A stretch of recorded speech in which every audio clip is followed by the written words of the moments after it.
But it's now time to get the latest from Israel. Israeli forces rescued the bodies of 3 hostages from the Gaza Strip, announcing that they were killed by Hamas at the Nova Music Festival. I mean, this is awful, isn't it?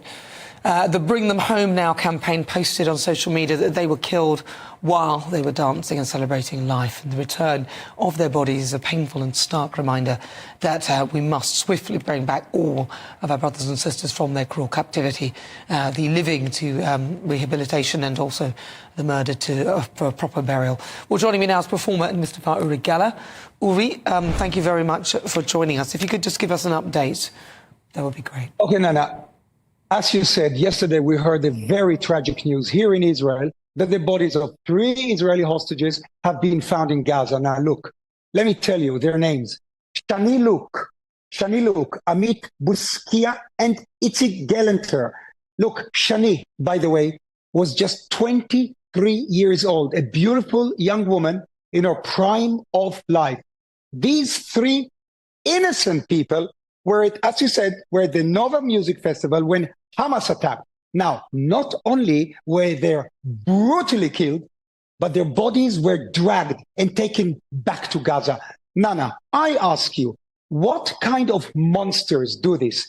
This is a reminder to everyone of the depth of evil of the terrorists who Israel is fighting. I also want to remind all your viewers that there's still about 130 hostages, if they're still alive, being held by Hamas in Gaza.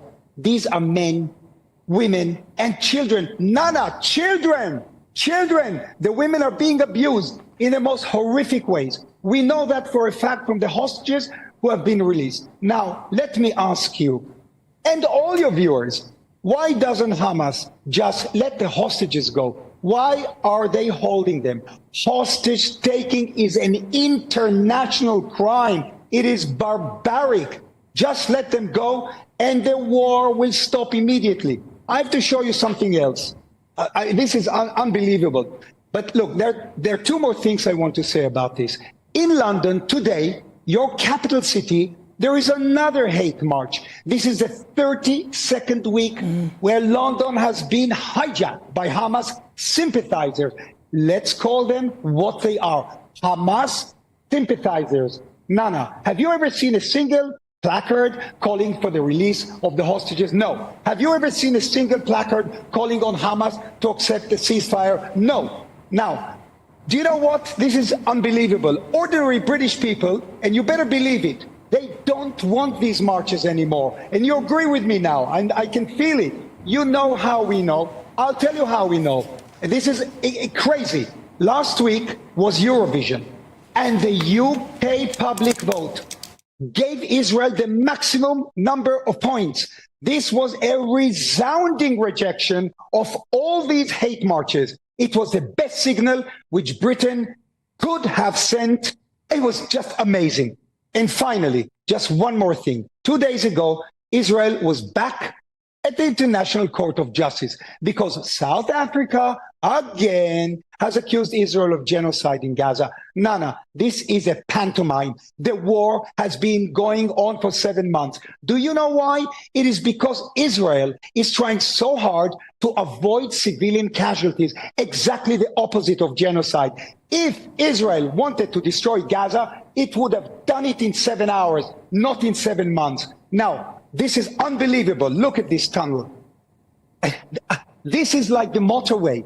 This tunnel, they found 50 of these tunnels between Egypt and Rafah.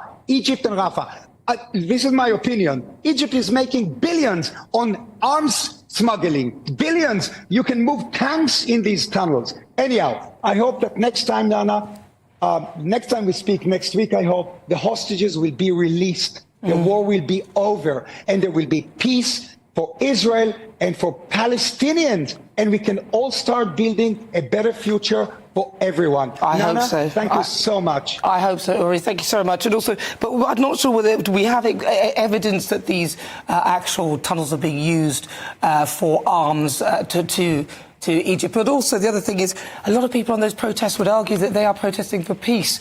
Listen, it's really good to talk to you as ever. I appreciate speaking to you as ever. It's so good. Thank you very much. That is Uri Geller. Those are his views on the whole situation. Of course, he's there live in Tel Aviv. But as I said, a lot of people on those hate marches would say that they are looking for peace and they're actually protesting because of the mass death that's happening in Gaza.